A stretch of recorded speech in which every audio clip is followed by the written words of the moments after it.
And before the technology of the phone, that was not possible. And so here's their grandparents going, these kids and these blind, the way that they communicate these days is fundamentally changed. Right. So I'm not arguing that like the relative changes definitely exist, right? So like you see like every generation is going to see the next generation take it one step further. Yeah. Like I definitely agree with that. I think we're making logical change, logical progressions. I don't see anything. I don't think there is a problem with that. I hope I don't. I'm saying this because I don't want to be grouchy when I get I'm grouchy already. I'm gonna be grouchy, but I don't want to be grouchy towards younger people. I want to be grouchy. You should be grouchy. People. You know why? Because like I love grouchy old people. Yeah, grouchy. Those are my favorite people. I don't know any other kind. No, but I don't want. Right? If there aren't grouchy old people, and if we aren't going to be those groucgy old people, then who else is going to be them? We need to be grouchy and old, right? I just worked with a group of men who are about 15 to 20 years older than me, who are so bitter towards the young people because they're on their decline, and I don't want to be bitter that I'm old. I instead, because young people are going to be smarter than us always. Yeah. I'm way smarter than my parents, like leaps and bounds. Well, exponentially smarter than them. Books ways. What I hope is that like our generation is smart enough to say that we want to learn from the generations that come after us, versus the other way, which is, I think the generations before us thought that they have everything to teach us and nothing to learn, and I think that it should be the opposite for us. Like I think that. Like the people that we're teaching have more ability to learn. They're being taught how to learn at a younger age. They're going to be able to learn more faster, and they're going to be able to teach us. And I feel that's a cool way to frame it. I think maybe I don't know that that wasn't the case for previous generations, but I think you're right, Nick. That more so now. Our generation is saying, what can we learn from those who are coming after us? Absolutely. Whereas before, that might have been a very small percentage. Hopefully more people respect each other now. Like, it's not just the white male's opinion who is the most respected opinion. Like, true. Other people can have opinions that are respectable. Right, and white men can be wrong, like, for the first time in a long time. Which, right? Well, I was just saying, like, I for guess. example, would, like, look at a viewpoint that my brother and I would share, and she said, well, you'll get older and you'll understand. As if we would change our And that's such an obnoxious thing to say. And that infuriates a teenager. Right, absolutely. Because it's like, no, I'm not any less intelligent. Like, I'm more years. It's still my world. Right, but what encourages thought? What encourages thought is being taught or being asked a question. If someone asks you a question, then you automatically assume that they want to learn from you. Right. So like that's how I approach teaching is questioning. It's like trying to form questions in my students that make them inquisitive, curious, That's how I approach writing. Yeah, right. Like with your I'm not reader, trying to answer questions. I'm trying to raise questions in my reader. Yeah, dude, exactly. And I think that ultimately that really is, in my mind, the best shift that's happened for our generation is that I think we're humble enough to actually understand the value of not knowing something, of saying oh shit, there's so much out there now that this is a collaborative process. We actually do need to learn from the people that outside of our normal spheres. I do think that the people that we're teaching ultimately have a different style of learning than we were raised with. Sure. Which is just kind of only receptive thing. We can only be taught, we cannot teach. And I think the teachers now they were resisting that. But what Chris said was, so what did you say about your writing? You were saying that you want to ask questions, right? Yeah, I get very bored when I've convinced someone of something, I hate myself. Yeah. I don't like that. That doesn't do anything for me. It shuts down that drive that I was talking about earlier for stimulation. I'm no longer stimulated, I did that. I hate that. So I'd rather raise questions. I'd rather stimulate you, and then you can feed back to me, and then I can, it gives you more ideas. I think this is like a it makes you think more, right? This might be a Frankenstein quote or a meme quote. It's compiled probably from a few different people, but the idea is that art shouldn't answer questions, it should ask them, and the audience should answer them. And so that's my main issues with a lot of the stuff that we kind of see now in a lot of just popular media. It's just like a narrative that sort of teaches you something. Like It's even didactic. even in Star Wars, like where it's like obviously you should know who the good guys are, right? Like, and that's sort of I really value sort of being valued as intelligent enough to decide who I think is or place my own judgments on the piece. Like Qui-Gon, right? Qui-Gon is sort of a gray character. He's like going against the Jedi orders to do what he wants to do, right? Like that was just so interesting to me.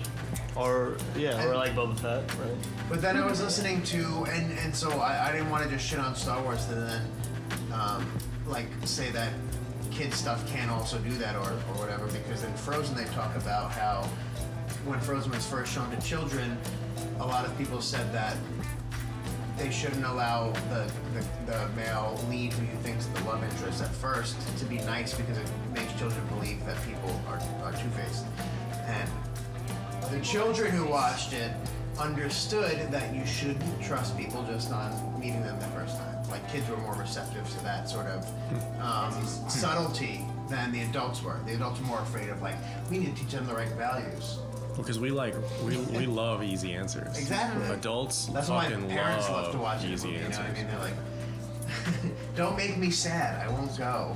Yeah, that's why if I'm a Republican, I'm not turning on MSNBC. If I'm a liberal Democrat, I'm not turning on Fox Dude, News because I want to hear what I want to It's hear. literally like what I was asking earlier is like the fact that you are like encouraged by being stimulated, even by things that you disagree with, like that in my mind is a rarity, right? Like most people now only want to read or hear the things that they already agree with. It's like, it's like confirmation Echo bias, right? chamber. Yeah, it's The Tumblr effect, honestly. Absolutely. So many people who go into Tumblr to be in an echo chamber of their own opinions being shouted back at them. It's like there's no conversation happening. right, but like I think that is a structural flaw. It's not a human flaw. It's a structural flaw. It's a thing that technology has failed us on. It's the fact that the way that we approach social media is like. Sorry, I don't know if you guys are like. I'm gonna start breaking it up. Do you want another beer? Yes, I only have one left, so.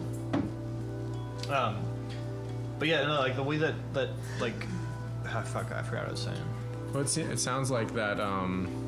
Literally, what was the last thing I said? Wait, let's Fight it back. let's segue to something Fuck fun. it. Let's do something else. Yeah, Danielle Yeah, that was or Chris, actually Chris, suggest something you're reading or like watching that's kind of you'd like to recommend to people. Oh, that I would like to recommend. That's not going to be fun. I will say this. So I was thinking about this earlier. This is a very Jerry Seinfeld moment. I was watching one of the clips that I was compiling for our latest video, Anthony, and at one point a woman, like a very English sounding woman, said, something along the lines of, "There's no sheets on the bed, I'm afraid." And I started meditating on that phrase, "I'm afraid." Like, oh, there's no hot tea, I'm afraid. What are you afraid of? Why are we saying this? There's no blinds on the windows, I'm afraid.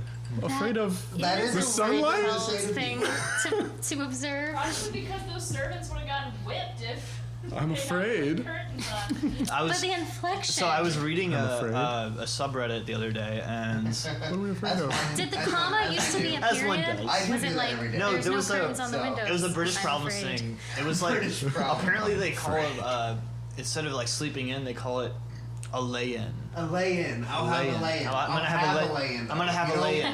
You don't Right. lay in. Yeah, you have a one. lay-in. Right. Yeah. I'm gonna have the curry. Yeah, they you would have. say. Yeah. That's Yeah. right. There's always like having a thing. Yeah. In Italian, it's take. Like, I'll take a Take, coffee. Right. Yeah. No, but like I'll take I a get nap. that. I can take I a get nap. that so Yeah. well. I'll take a piss. I say that, right? Like I'll say take a those Diet things. Coke. Yeah, but with- now. Yeah. Yeah, I was just gonna say, in English, it's always things you're leaving. I'm gonna leave a dump. Yeah, you say I take a dump. It's like, no, you're not. You're leaving. You're leaving it. I'm gonna leave leave a dump. Let me leave this it dump where? at your place. I'll be gone afterwards. I'm sorry. Dana, recommend us a movie or something you're reading or something. Uh-oh. Have you seen a play? No. Yes, we did. We Yeah, just we saw did a actually play. just see a play. We saw a play called Art. It was pretty good. About like 3 friends. Oh, there's 3 letters in art. There are. Wow. Yeah. They're really doing It was cool because they were each going over to each other's houses, and the only thing that would change on the scenery is the art that was hanging in the wall, and Oh, that would cool. signify like, oh, we're at this guy's house now because it's this painting on the wall. It was awesome. cool. Yeah, the central conflict was about a white painting. One of them had bought like a $60,000 painting that was just white. It's just like all white with like subtle hints of brushstroke gray or something. Maybe you know? some gray. And one of the friends got very, very mad, and the other one was trying to be like very placating toward both of them, and it ended up being this larger conversation about what it means to be true and genuine. it. So what does it I mean feel to like be the true? play. Oh, It God. raised a lot of questions, which is what makes it good art. It's something I've been studying my whole There is life no answer. because my most favorite quality in another human being is sincerity. So I very much just like people who I feel are insincere, and I feel like I can sense that very quickly. It's the My worst. mom is insincere, which is why I don't like her very much.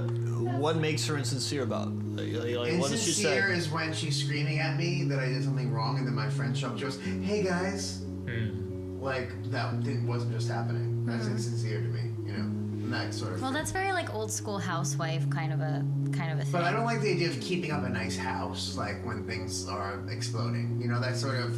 It's just like, let's keep it real here. You know, you're But I feel like crazy, that's the byproduct. so let's make it known that you're crazy. So everyone Well, what's the can see. alternative? A lot of Yeah. cats. Yeah. Like, are you gonna have any friends if everyone's coming over and you're just fucking, fuck you, Anthony! Get the fuck out of my goddamn fucking asshole! Like, you want that to be happening while your friends are there? Why does this furniture look so nice in here? You guys are terrible people. Right. And the more I talk about my family situation to like therapists and stuff, I realize how mentally unstable all of my family really was. What about yourself? I mean, especially him. Yeah, especially. Yeah. What happens when you make shit and shit? You know, in a. You get a lot of shit. Yeah. It's a Yeah. lot of shit. Double shit. I mean, I'm not gonna lie. Well, That's like a shit. But growing up and Smoothing. thinking that's normal is crazy. And then you see like other people's families. But it was Obviously, normal. every family's crazy in their own right. exactly. Nobody has normal upbringing. Nobody. Like, But or you some could think. people are like nice to their kids. You know, they like. Yeah, but then that fucks you up, and then your parents are too nice Look, to you, like, and then you can't like I handle had anything like in the world. I had and it's pretty So nice. true. I had pretty nice parents. There's like so much Like- nuance. But did they support you? They're like, Yeah. go do what you gotta do. Look, man. I mean, I think just think about some of the things I've said to you in my life since you know me. My parents are like Christian people. They're really good people. Like they're not fuck ups. Midwesterners. Yeah, they're Midwestern. Like they're folky. Enough said. Yeah. I mean, really. They go to church every Sunday. They work at church, man. And I literally fucking hate God and every fucking part of the idea. And I will tell you, like, to your face if you're being an asshole or a cunt. And, like, I don't feel like those things are incompatible. Right? Like, I feel like me being crass, me being, like, this, like, you know, anti-religious person that still kind of believes in some form of God. I feel like all those things are, like, compatible. Like in my mind, like my good parents did nothing more for me than your shitty parents did for you. So take heart, Anthony. You're still compatible. Yeah. We're in the same place. Look at us, man. We're at the same circular table. I know on the cosmic scale. On the cosmic scale, I agree with you. But on like the On the interpersonal, cosmic on the interpersonal, like I just wish that we got along, like where I could go to Christmas and have a good time. I think right, that's but fair. but To, listen, like I Yeah, like Being but- like, I don't want to go home. Fuck, man. I get along with my family I'll just make fine. up an and excuse. I don't want to go Madison will home. go to Tallahassee, and I'll be like, "Yeah, I'm going to Tallahassee too," and I'll just stay here and like pretend like I wasn't because it'd be more fun. And I'll make cookies in the oven by myself. But that probably has less to do with like your family and how you're brought up. Me. It's just how you're I'm the same feeling. way. I do the same thing, man. Like, I don't want to see my family ever, but I will. Just like I will. Like, it's like, I need every to. girl Like, I know have likes to. their family.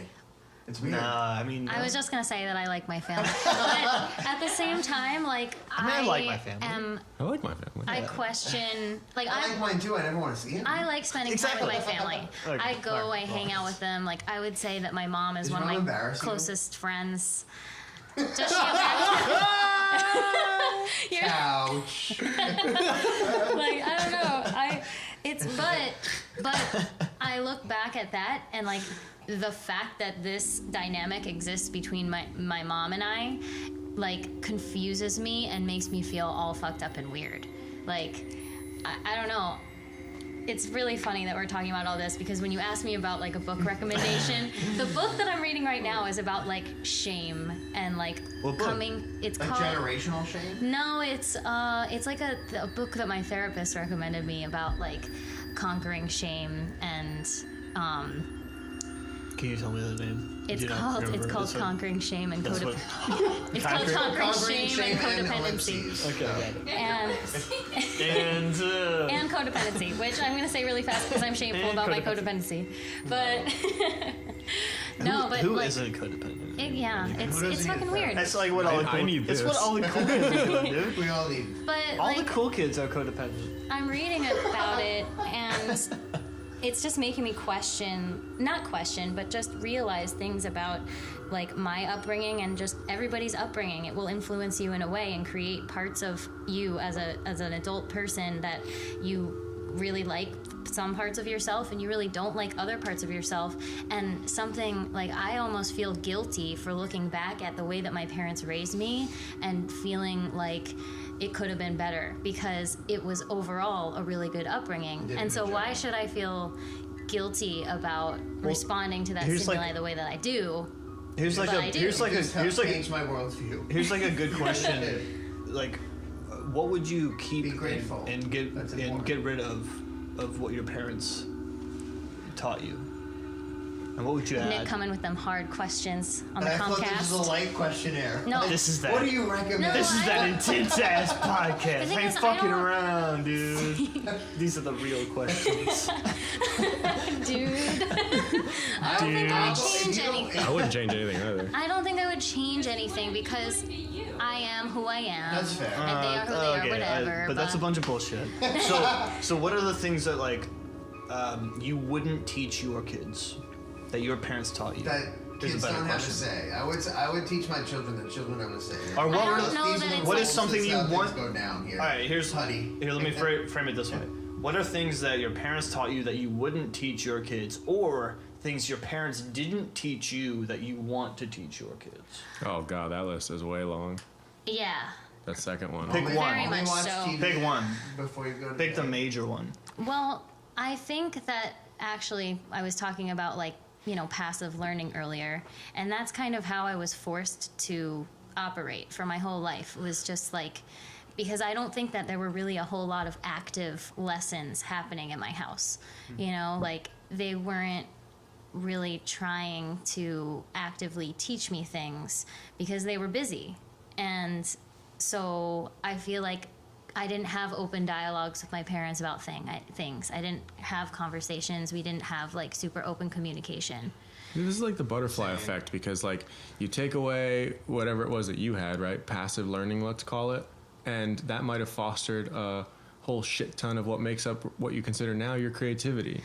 Well, that's why I'm saying I think wouldn't want to efficiencies are what make change you more than anything. your efficiencies. That's And what the I'm question saying. I is, wouldn't like- want to change anything about the way that I was raised. But when Why, when though? you're asking me what would I bring to the table with a kid that I was raising, I think that I would want to incorporate more open communication with my kid. And that's not necessarily. I mean, like, yeah, I was gonna say that's not necessarily because I resent the fact that I didn't have like super open communication with my parents, but on some level I did. But that doesn't mean that I want to change that because I'm here now and I'm also the kind of person who wants to work on these things about me that I know I'm shitting at now, like communicating. But yeah, so like It's good to want to always improve. so are you looking at that as like, the kid that you wish you were, or like the kid that you want to have, right? So like, are you basing it on the things that you wish you didn't do versus like the things that you like actually want to instill in a child, right? Can I jump on that for a second? 'Cause I'm Go for thinking it. about that today in terms of like, are the things that my parents are cautioning me against the things that they wish they had fixed? Right? Do they? Themselves? Who do your parents want you Probably. to be? Exactly, Right. because Them or I you? think they're trying to apply lessons they wish they had learned to a context that maybe doesn't need them, and that ends up causing problems in itself. Right. Because they're trying to remedy a situation that they perceive as maybe being similar but isn't. So you're prescribing something to a situation that just as a reaction, a gut reaction to like, oh, this seems like something that I had encountered. It ends up being a problem because just like with any prescription, it's not going to fit every single situation. And it causes side effects and things. Well, then it comes down to like this is so like okay, when you're trying to figure out how to flirt with the opposite sex, who's the best to listen to, your parents or your friends? Your parents have the wisdom, but they're outdated. Your friends don't have any wisdom, but they're current. So then you have to figure out like the middle ground between those two sets of knowledge. Like how do we meet in the middle, right? Like my parents have good wisdom. They've lived longer. My friends are me. And they've had, now my experience is sort of spidered in a web, and I'm sort of vicariously living through them. Let me figure out the best way between those two places. I mean, I would reframe it a little bit and say that like your friends are more of a mirroring effect of the things that you could have. So it's a cultural representation of what's possible. Your family is like a historical representation of what's possible, and then you have yourself, which is your right. Like, I think it's your interpretation of those two things. So like in my mind, you find your understanding of love or sex or just what you want in another person based on the way that your mother and father interacted and the way that your friends kind of grew with you in interacting with chicks or dudes, right? Like We're leaving out a huge component of media here. Yeah, I learned how to flirt by watching I didn't get there yet. movies and shit. right, no, but so I would say that there's the external factor, which is that all of that is influenced on culture, right? So there's also this idea that you like you have this like ideal person that you're supposed to be with, or this ideal relationship that you're supposed to be in. Or an ideal family. Yeah, It comes from television. My dad and never movies. taught me how to throw a baseball. I watched other dads teach their sons on movies how to throw baseballs. You know, the biggest lie is that in Why America would you people need are that? supposed to throw baseballs. Yeah, exactly. Who the fuck needs to throw a ball? What are you doing with a ball? Who cares? Who fundamental fucking cares part. about baseball? It's a fundamental Seriously. part of life, Nick. Like How I dare get you. it. Wrong That's house. fine. Wrong house. What is throwing a baseball? This is not the teaching you? Comcast, Nick. Get out of here. Right. Yeah. Okay, Nick. So what would you change? No, yeah, you go, Nick. Wait, what would was you, that? What would you change?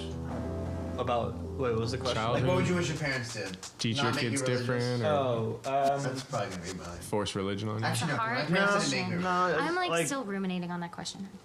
You can have a redo if you want. Whatever. well, we'll no, come back it- to you if you want to No. think about it.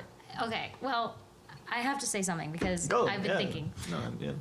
Your question was like, do I want to change the kid that I was or do I want to change Right. the kid that I have? I don't think that it's either of those. I think that I want to continue bringing up the kid that I currently am in my life. And I see the things that I'm still learning now, and I want to I'm not living in the house anymore, and so I have to figure out a way to bring myself up Right. into these things that I want to be, and I can see myself struggle with. I want to help myself, parent myself within these struggles, I guess. And then the kid thing, I don't know what to do about the kid I have in the future. Fuck them.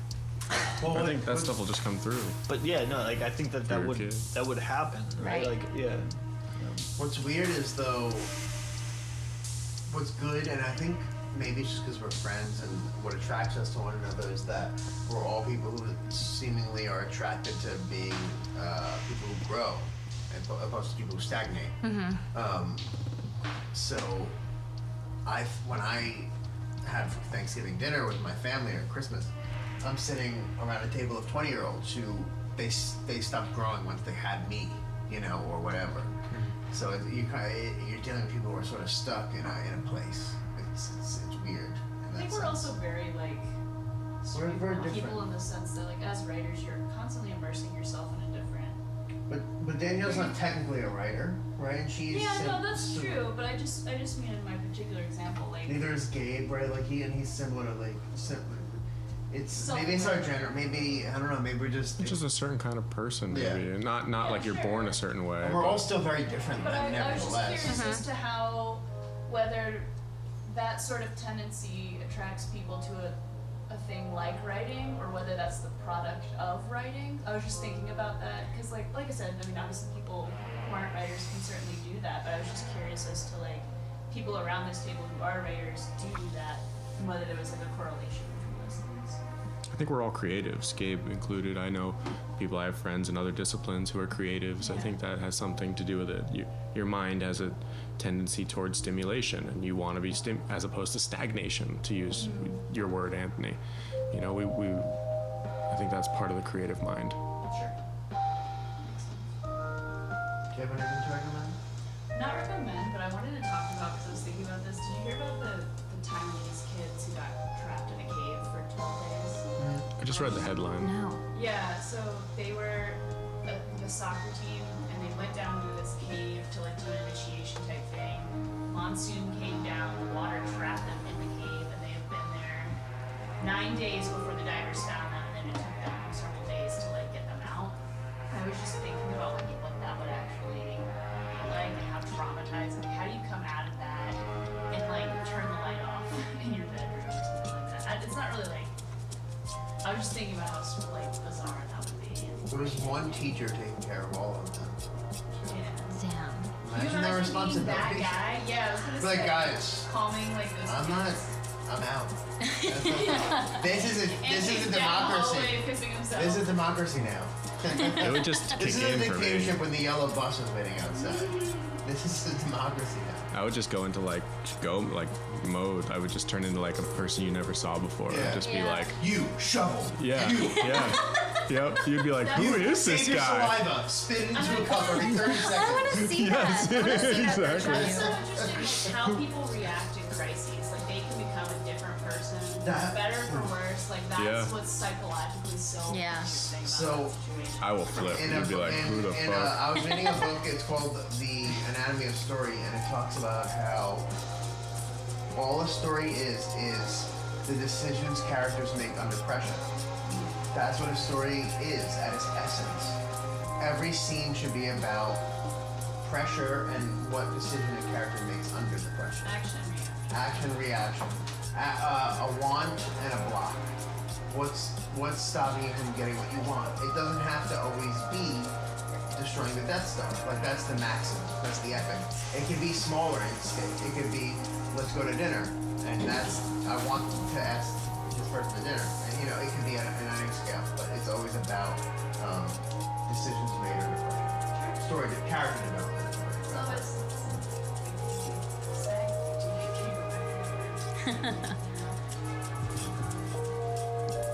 What's your recommendation? Oh, so I actually have a specific question, recommendation. I have never read Kurt Vonnegut, which is a sin. Oh, I got you. What would you recommend me? Breakfast of Champions, hands down. Champions. Start there. You guys, I think you and Dan both said the same. It's just that when you start with Breakfast of Champions, it's hard to Oh yeah, you gotta move maybe. in a lateral direction. You're taking a step down from there. Okay, all right. Well, Sirens of that- Titan.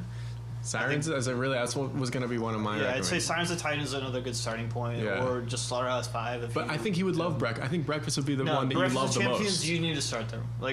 You'll love that because one the most. because all the things that Chris is talking about is well, if you have some kind of opinion about what Breakfast at Champions is, maybe you would never read Kurt Vonnegut. We're talking about Anthony here, who was gonna fucking, do whatever he wants anyway. No, I'm saying that's like my favorite Vonnegut. And when you start with the Breakfast at best, Champions it's going to be is my hard to favorite. pick up another Vonnegut. That's So what I if you're meant. planning on reading multiple I was Vonnegut's, you gonna might say not with want so to many other books But out there, I'm someone choose who one and start be at the top. satisfied with that. But the thing is, like, Vonnegut's super easy to read. You can read like one of his novels in a day. Like, honestly, you could. I have his whole collection of, I don't know what, like 16 or 17 novels. Like, you could read it like in a month.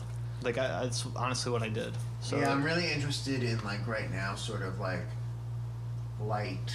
It's not light. I'm sorry, light's not the wrong word. But like satire, doing it in different ways, doing it in light or It is kind of light. different Vonnegut's shades kinda of light. effect. it Yeah. really is.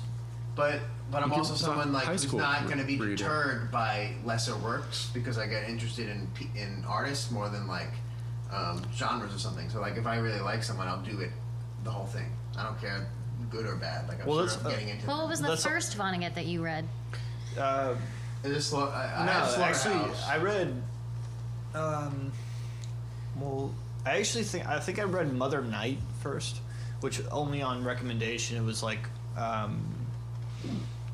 was this like weird ass book that one of my friends had recommended, and then I picked up Silence of the Titan, and then I loved both of those so much that I just bought all of his books. I just That's bought cool. the He's Vonnegut almost collection, like and an I read all of his elevated shit. Chuck Palahniuk, right? Like he's sort of like He's The other nothing one. like Chuck No. Palahniuk. The other way, I think that Chuck Palahniuk is like a de-escalated Kurt Vonnegut. It's like he's like a dumbed down, like Grotesque. yeah, I don't know. Third He's circle like he's of taken hell. some weird version of Kurt Vonnegut, but Kurt Vonnegut is more of a Yeah. scientific type writer. He's like it's like in my mind, Oh, it's like I see. it's almost like it's like narrative science. Like Oh, the way that cool. he writes is very Is he sci-fi? Would you say? yeah. He started sci-fi sure. and moved into what's He's a commonly sci-fi called, writer in like my postmodern mind. A yeah, sci-fi writer, literature. Yeah. But like in Breakfast with Champions has all these animations or drawings, right? Here's a few It drawings. kind Yeah. of reminded me. Do you guys ever read The Witch by Roald Dahl? Like, Yeah, it yeah. has like those weird Roald drawings. Dahl always has- It reminded me. Their of style is really similar. Yeah, I was just too. gonna say that. Yeah.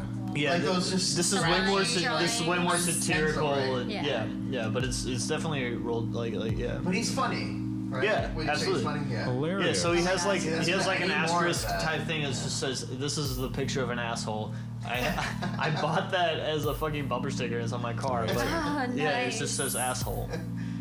But like I wanna read more of that, that's like- on the inseam of all of his books is like I guess yeah like the binding of all his books is the asshole, and like in that book in Brexit Champions, it was the first time I had read a book that like took the idea of breaking the fourth wall to the next level, where like the preface is part of the novel, like the preface, the narrator, the writer is a fictional narrator, but also it's Kurt Vonnegut.